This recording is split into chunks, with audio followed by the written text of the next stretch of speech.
Joshua Wells is a seasoned cybersecurity expert with over 10 years of experience leading teams and organizations through intricate cybersecurity situations.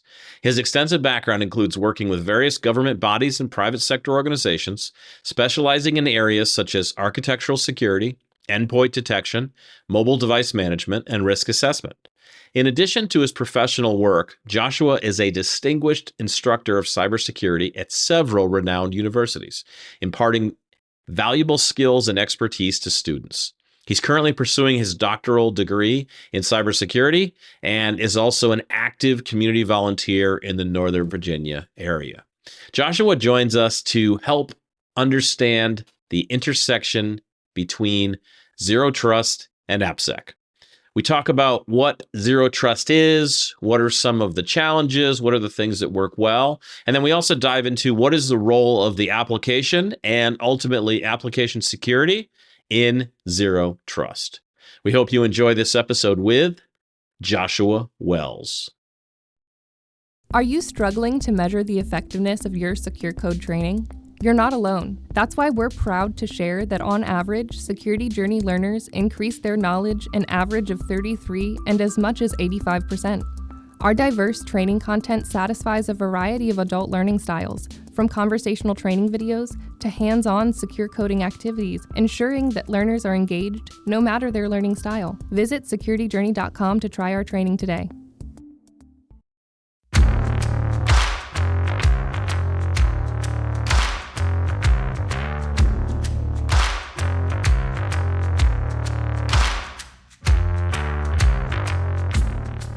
Hey folks, welcome to another episode of the Application Security Podcast. This is Chris Romeo, CEO of Curve Ventures and co-host of said podcast, also joined by my good friend, Robert. Hey, Robert.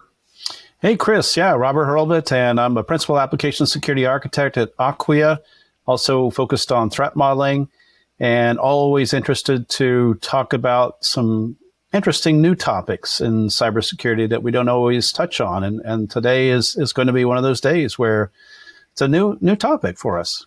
Yeah, new topic. And let the record show that this is the first time I think I've ever worn a collar on the Application Security Podcast. So for those people watching on YouTube, yes, I do have a shirt with a collar. I do own more than one. And I did, in fact, happen to be lucky enough to be wearing it today. So with that, let's welcome our guest, Joshua Wells. And Josh, we just throw people in the deep end here. We don't believe in a lot of warm-up questions. There's no softballs here. Let's jump right into your security origin story. So how'd you get into security? Take us as far back into your history as you want to go. Oh, man. First of all, it's definitely a pleasure to be here, Robert and Chris. Thank you guys so much for having me here. I'm trying to figure out how far back I actually want to go. I'll start at high school. I think that's a pretty good starting point. So started in high school. I was a very dominant football player. Not to brag on myself too much, but I did at one point lead the state of Virginia in rushing. I've always been a football fan. And I had aspirations of going to the NFL. Unfortunately, through college, through injuries and certain scenarios that didn't pan out how I wanted it to pan out. So at that point, I was left with the fork in the road, right? In terms of, making a new career for myself or just trying to still go the football route, which obviously you only know you get a small window to actually make it to the next level. So from there, I've always been interested in tech. I was that individual where in high school, I would create websites and, I would, post my friends on the website with some goofy hair, goofy mask or et cetera. But I've always had a passion. And from there, I had to make the decision to pivot. And now my wife now, but at the time, she was my girlfriend. She definitely gave me the motivation and she gave me the backbone to really dive into this space in terms of cybersecurity and especially just pivot and go into a new direction and something that I've always been passionate about. And a lot of the times you don't really understand how passionate about that you are about something until the number one thing you're passionate about is actually stripped from you, so that really creates resilience, perseverance, and etc. So from there, I dived into cybersecurity. You know, I started off doing small contract jobs, IT help desk, IT, project coordinator jobs. And then from there, it was pretty much a self-study route. Like I would break down, operating systems such as Windows, whether it was Dell, any type of PC. I just wanted to learn every component of it because I was the type of individual if I'm going into a space, I want to know it 100%, and I want to bring everything to the table as far as what I know and dive in there 100%. So from there, just really built up. I learned different types of processes, methodologies, and I've always been big on security when it comes to securing devices, securing operating systems. And from there, that's where I started to get into engineering. And then from engineering, I started to go into cybersecurity. And then cybersecurity, I pretty much went through that intermediate level and worked up to a director, and then worked up to obviously lead positions and etc. So that's pretty much how I got started. And honestly, just pivoting from football, I always had that hard work and that integrity to help me go forward, help myself go forward, and really dive into a new career field. So that's pretty much me in a nutshell. And here I am today. So yeah.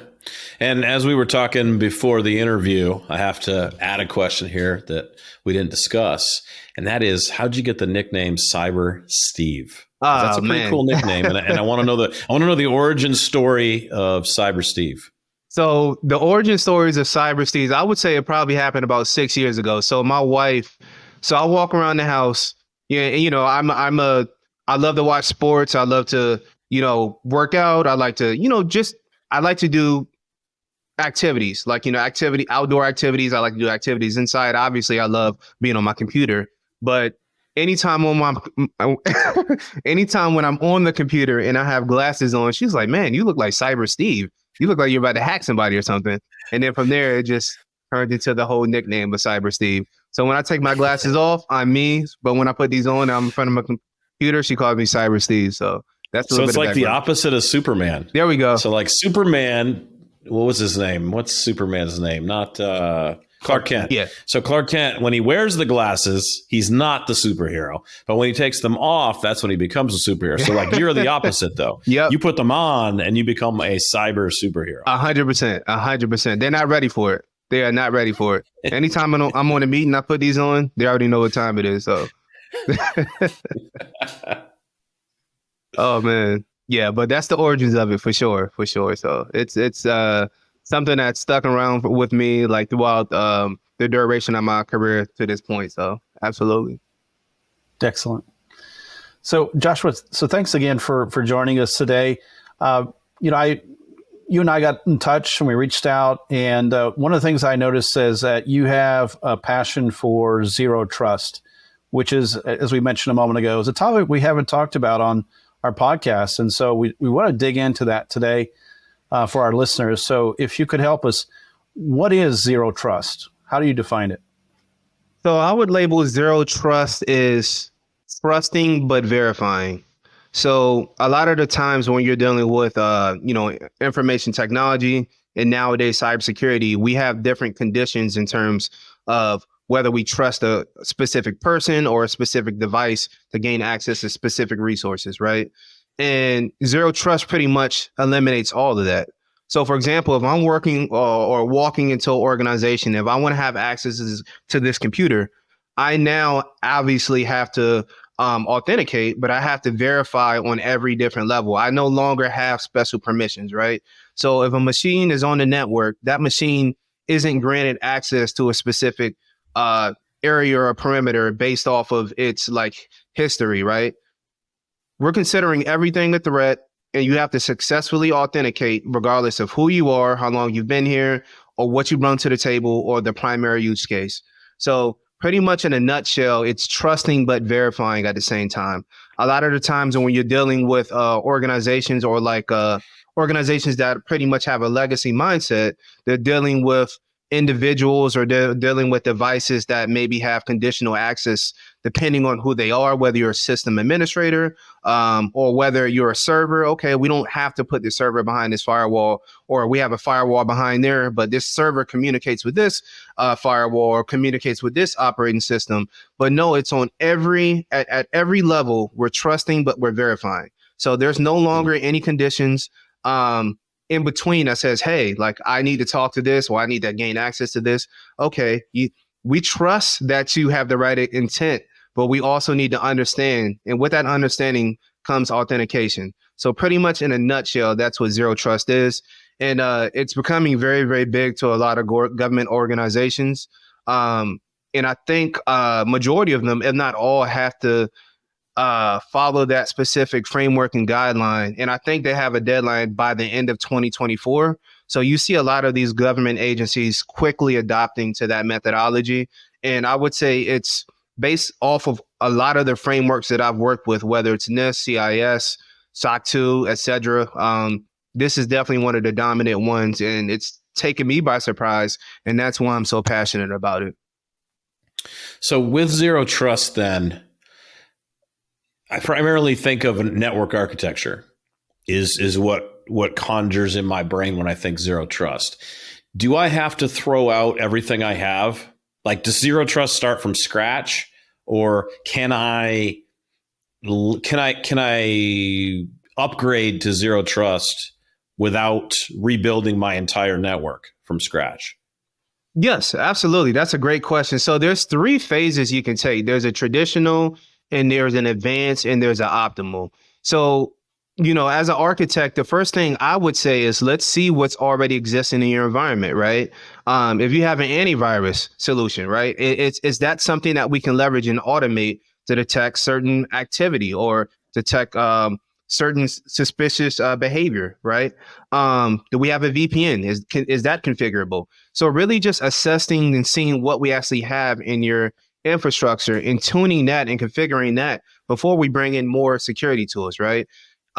Based off of the traditional level, as I mentioned, there's 3 different levels. There's traditional, there's advanced, and I think the last one, the most automated one, is I think that's optimal at the moment.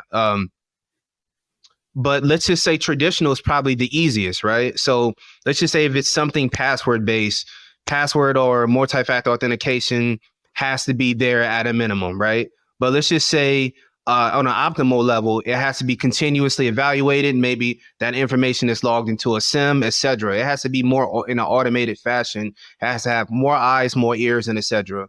But I would say a lot of organizations just starting out, you do have the option of starting as a traditional, at a traditional level, opposed to going more advanced or more optimal. So that's the benefit about it. And I think once they actually started thinking about forming this whole, methodology, I think they took that into consideration. And the funny part about it is a lot of organizations are maybe more compliant than what they think they are. If you're working with NIST, if you're working with CIS, if you're working with all these different types of, regulations and methodologies, you have to have some type of structure in place, or you're probably a little bit more advanced than what you think you are, right?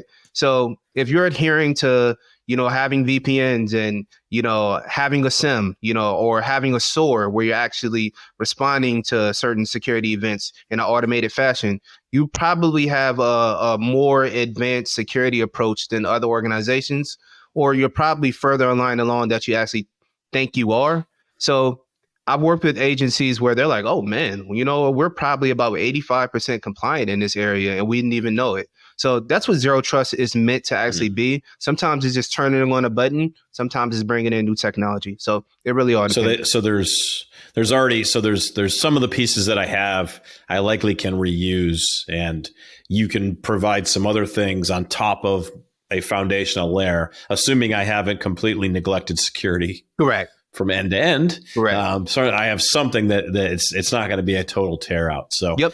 Another, I want to, as somebody, you've thought about zero trust a lot more than I have, but so I want to get your take on this, because I think I've been confused about zero trust. Early on in the days of zero trust, I read this paper that Google had on Beyond Corp. which was their kind of zero trust enterprise architecture. And the thing that always caught me, and I think I accidentally attached this to all zero trust, and so I want to get your take on this, but Google's Beyond Corp, they're and this is what Google runs inside of their production, inside of their offices and everything, like it's how they do it. Everything is internet accessible. Mm-hmm. Everything is public IP addressable. All the devices are, so that like, and IPv6, I believe as well. So like, so is that, does zero trust in the way that you think of it, is that the same thing? Is zero trust equivalent to everything is on the public internet and has a public IP address, or is that just Google's flavor of zero trust? It may be Google's flavor, and there's a lot of nuances probably included with that, I would say. Maybe they have a set of public servers that people need to quickly access, but maybe that the information on those servers are not as intense in terms of sensitive, or maybe they have justifications in place for it.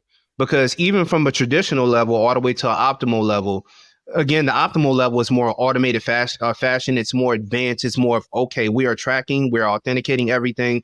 We are not letting anything get out of sight, opposed to traditional, just showing that, okay, this is what we have in place. These are the best practices that we have with our security tools, and this is what we're actually doing. I think there's so many different ways to address zero trust, and even from, having servers exposed to the internet, what's on those servers? Are those servers stigged, right? Are we in compliant with certain, rules and regulations as in terms of NIST? Does it cross over to like NIST, 853 security controls, right? When dealing with privacy. So there's a lot of conditions that are actually involved, but before the mandate, a lot of organizations probably practice zero trust, but if they're not doing business with the federal government, or they're not mandated to actually be in compliant with zero trust, that's probably a completely different story in terms of that. Yeah. So, yeah. And the more I'm thinking about it, the more I'm remembering, like, when Google Zero Trust, this Beyond Corp stuff came out a long time ago. I don't remember what year it was, but it was really early in the zero trust conversation. Gotcha. And I'm remembering there was something called borderless networks, I think, back in those days too. And so, because I think Google's idea was, we want to prove that we can put all these devices on the public internet for our employees to do their jobs, and nobody can get into it because it's so solid and so locked down. But I think what's happening though is I'm interpreting a little bit of what Google's doing as being the bare bones zero trust, and I think I'm accidentally mixing a few things together here. But you're helping me work it out. No, so 100%. 100. And the thing is, a lot of, Google, I would say, is a creative organization. They love to pretty much, they love to adhere to certain, rules and regulations, but they also like to prove that they're actually capable of doing certain things at the same time. So I've noticed that with a lot of, different types of industries, and maybe Google being one of them, where they're probably like, okay, we'll test zero trust, but maybe we'll stretch it out a little bit to see what we're actually capable of doing. So very, very interesting. Yeah. So back to the regularly scheduled programming here. When you think about zero trust, I heard you mention authentication as one piece. What are the other main pieces of zero trust outside of authentication? So I would say authentication is pretty much, that's going to be at each level. So CISA, I think they break down 5 modules. I think it's identity, device, network, application, and data. So data in transition, data at rest, we want to make sure that encryption is emphasized on each level, and whoever needs to have access to that needs to successfully authenticate, whether that's a device or whether that's an actual person. When you're dealing with identity, you're dealing with IAM controls. When you're dealing with device, you're dealing with, probably mobile device management, mobile application management. You're dealing with compliance of operating systems. Another example I can give with that is bring your own device versus company-owned, cell phones, right? The biggest hurdle has been, if I have my own device, how can organizations make sure that if I'm attempting to get their resources, how am I actually remaining my compliance? And a lot of that is through MAM, which is mobile application management. And that's a form of zero trust. If I want to have access to this container, let's just say it has Microsoft Word, let's just say it has Microsoft Outlook, I need to make sure that my device is in compliant. Maybe that's password requirements. Let's just say, 9 or 10 password characters with uppercase, lowercase, special character. Make sure that my, based off of the operating system, let's just say I have regular iOS updates, maybe the latest updates. And let's just throw another restriction out there. Let's just say I got to make sure Bluetooth is off. So make sure at a minimum, if I want to use this applications, I have to make sure that my phone is in the correct standing to actually access these resources, opposed to, organizations just managing my phone. So that really just shows the flexibility in between how we can enforce zero trust with mobile application management versus mobile device management. So there's a lot of ways to deal with it. But I really like CISA's guidelines, and that's pretty much how they break it down in terms of those 5 pillars, which is identity, device, network, application, and data. So thinking through that a little bit, for an organization when they've heard the mandate. Now, as you mentioned, government certainly has received the mandate from the executive order and through certain agencies saying we've got to do this now. But for other organizations outside of the government, what are some of the advantages for them to take a look at and start taking a look at zero trust? For example, I've seen financial start to look at it. I've seen healthcare start to look at it as well. But what are some of the advantages? I would say number one, staying ahead of the game. So even for business purposes, like if you're adhering to the latest methodology, whether you deem it as something that's efficient or not, you're staying ahead of the game in terms of business. You see a lot of organizations, you'll say, okay, are you certified in this, ISO certified? Are you certified in these areas?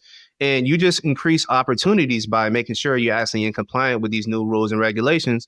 And number two, I would say it's a very in-depth framework.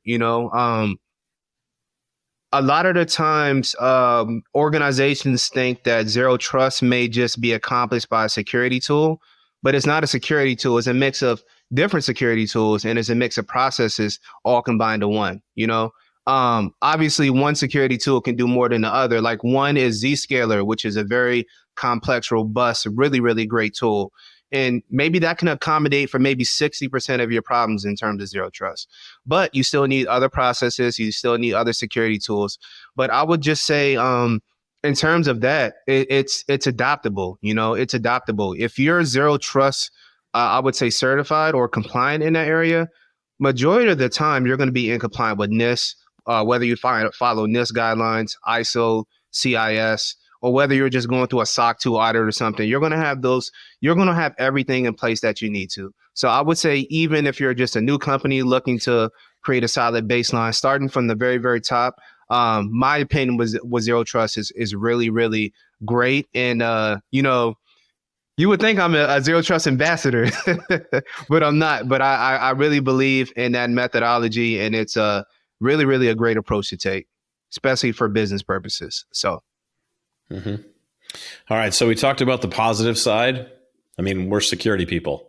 Let's just jump right to the negative. Yeah. Like what are the challenges here? Why my users are going to hate this? I can already tell. That's one challenge. I'm just guessing because basically they're not going to be able to get into stuff that they used to be able to get into. And I'm going to have to teach them how to get into new stuff using new procedures. And they're going to hate that even more than the previous thing that they hated or whatever. So, but what else are the big challenges on your mind when you're thinking about a deployment of zero trust? No, I think you mentioned some great points, Chris, in terms of like testing and breaking things. That's always going to be number one in terms of creating a pilot environment or pilot accounts for users to actually test out some of these capabilities and features. But I will also say number two is going through this, you realize what you actually don't have. So if you're going through this process, let's just say the first thing I like to do when going through a zero trust audit is to assess what we currently have in our environment. And it's an eye opener in terms of, man, we need more stuff. Man, we need to really increase our processes. We really need to increase our the security tools that we actually have in place. So it's an eye opener in terms of what you're actually probably not doing better.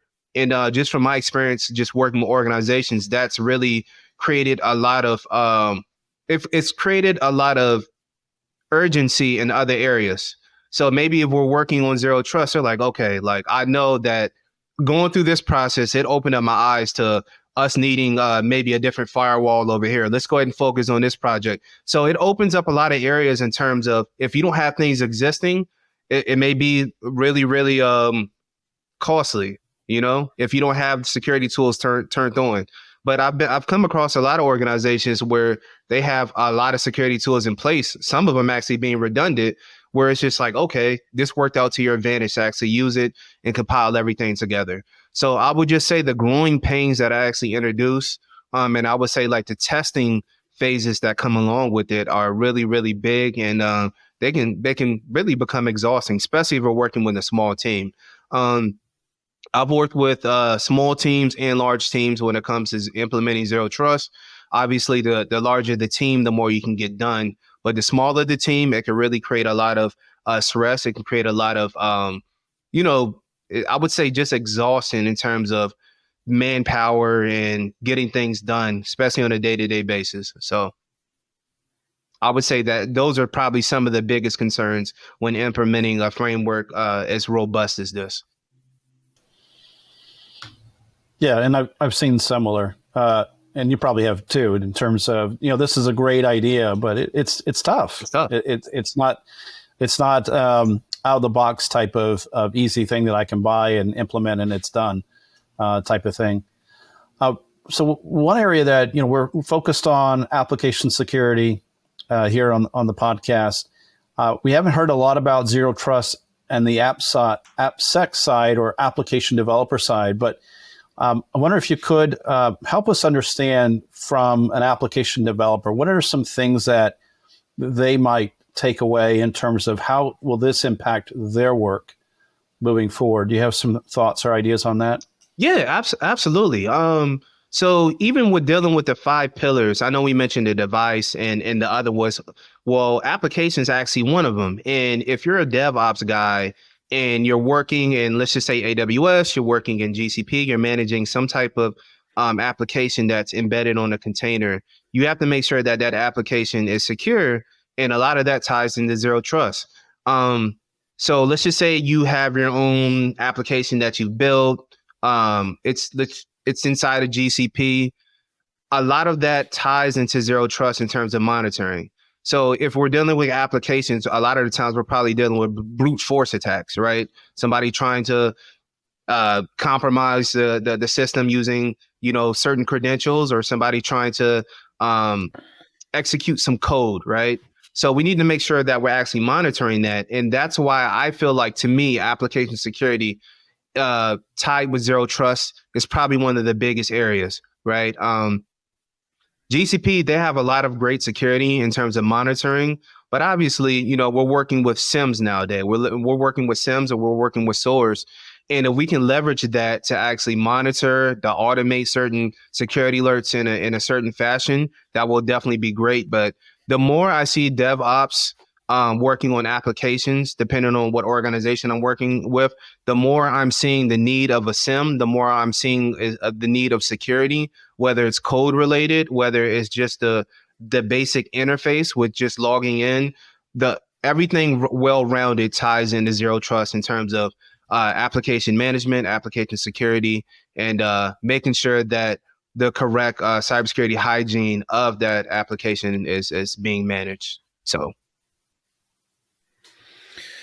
So when we think about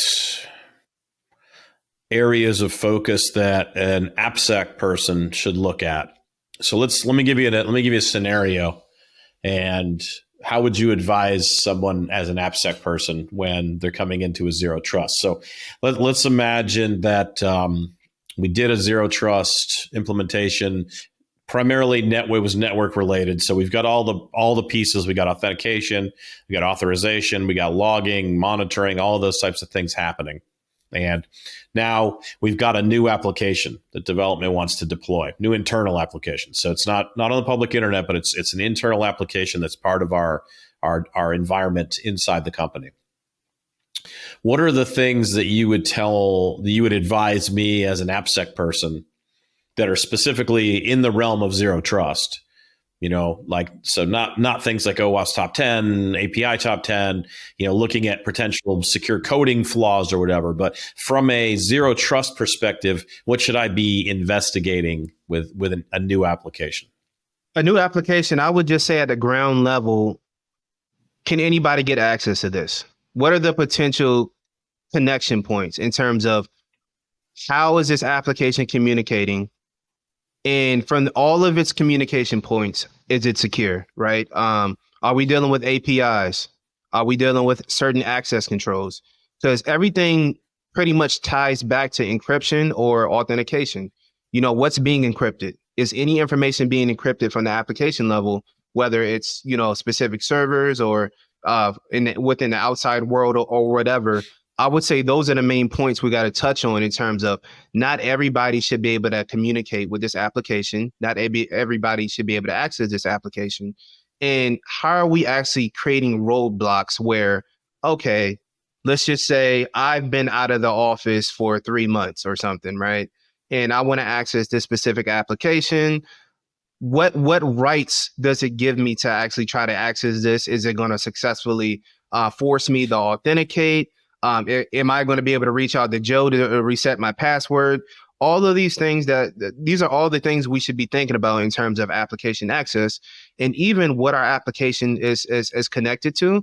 Let's just say it's a little bit more layered too. So we're not just securing the application, we're securing the GCP environment or the Azure environment, whatever is actually existing on. So it goes so deep into that in terms of we're securing it at the application level, we're securing it at the hosting level, and we're making sure that whatever it's communicating to at every point, if it's connected by API and it's doing specific API calls, where's that being detected at? That's being detected maybe by a SIM, unauthorized API calls unauthorized activity by your APIs. So really just digging into each layer and asking those top related questions in terms of, if I'm dealing with an application, what is it communicating? And who has access to the application itself. So just dealing with those questions, I would say in a nutshell, would be the first thing we can approach, opposed to even dealing with like MITRE frameworks or OWASP top 10. So.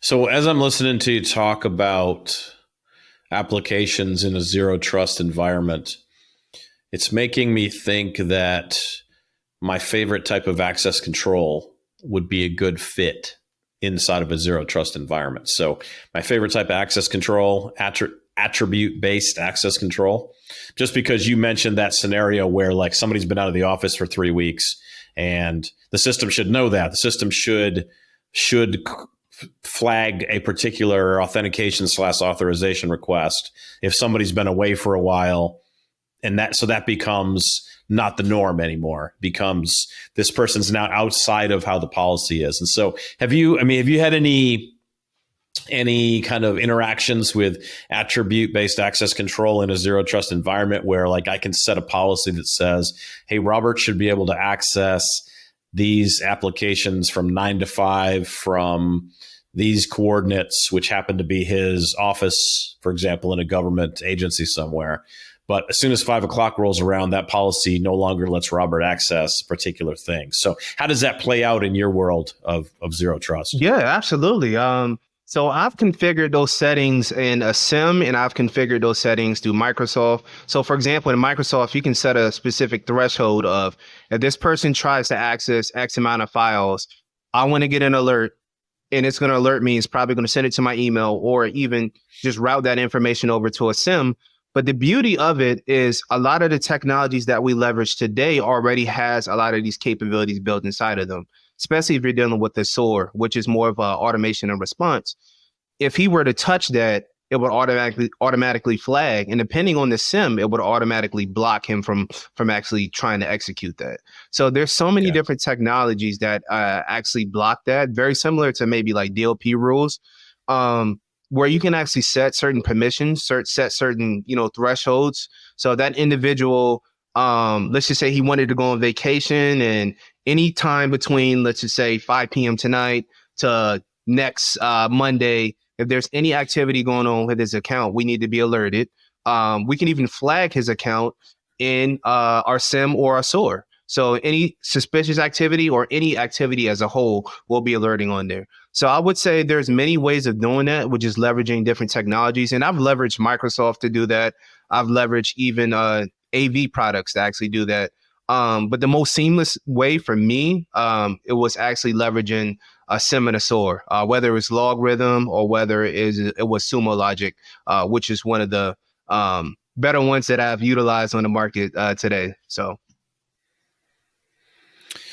So as we come towards the conclusion here of our dive into the deep end of the zero trust pool, luckily we had you, Josh, as a lifeguard Thank for you. our swim in the deep end of the zero trust pool. What would you say is a key takeaway? Or let's do this. Give me a key takeaway first, and then we're going to come back around because I got another question about call to action. But specifically, key takeaway. If folks are only going to remember one thing coming out of this conversation, what's the thing you want our application security focused audience to remember? I would say adopt to the technology at hand. Application security is so big to me because everything that we try to execute or everything that we leverage on a day-to-day basis includes applications. And a lot of the times we only see just the front interface of it in terms of what's going on, but there's so much that needs to be monitored on the back end. I always compare like Facebook or, Instagram, like these are all great, robust tools, but what are the security elements involved in there? Like, just thinking from a DevOps perspective or security perspective, all of this ties into zero trust in terms of how are we protecting it, how are we getting notified on it, alerting, and just all the different types of security components that go along with it. And I would just say my takeaway and my recommendation is don't be afraid to, adjust with the times when it comes to security. Security's forever changing. There's going to be new tools. There's probably going to be new tools next month to tomorrow. Who knows? New methodologies. And this stuff really, really excites me. And my job is to really know the ins and outs of every methodologies that's released to figure out how we can create a better world and, secure our organizations and our most valuable asset, which is our data, So that's definitely my takeaway and my recommendation. Okay, so as far as a call to action, so let's just assume that most of our listeners are relatively new to zero trust, and they probably read some articles, but they haven't really done any deep dive into zero trust. Is there one place that you would send me as a newbie zero trust person where would be a good place to start? Is there something I can read? Is there something I can watch? Something I can listen to? Like, what would be the first reference, first thing you would send me to get me started in zero trust? So the first thing I would send you is I would definitely recommend going to CISA's website in terms of scrubbing like their zero trust architecture is very detailed in terms of how they break it down. And number two, I would send them to me. I also do consultation on the side in terms of helping people become aware of their ecosystem and organization and figure out ways to actually enhance their security posture. As I mentioned before at the very, very beginning, I had a different route getting and breaking into cybersecurity. And I want to help other people reach that same level of success of where I was able to reach and, keep going even from there, and I would definitely recommend that they reach out to me. My website is actually called cybervault-solutions.com. And you can book a session with me if you have any zero trust questions or just any consultation questions regarding anything cybersecurity architect related. I'll definitely be more than glad to sit down with you and talk with you about how we can actually break that down. Very good. Joshua, thank you for sharing your zero trust knowledge and helping us connect it to application security. Joshua aka Cyber Steve. Thank you. Thank you for thank you for taking the time here. We appreciate it. Definitely learned some stuff from you about how Zero Trust comes together. I'm going to dive even deeper into it to try to learn more about the connection to the applications and the application security side. But you certainly gave us a good foundation to build off from right there. So thank you very much. Absolutely. Thank you, guys. Thank you, Chris. Thank you, Robert. It's been a ultimate blessing being on here. Thank you so much for having me.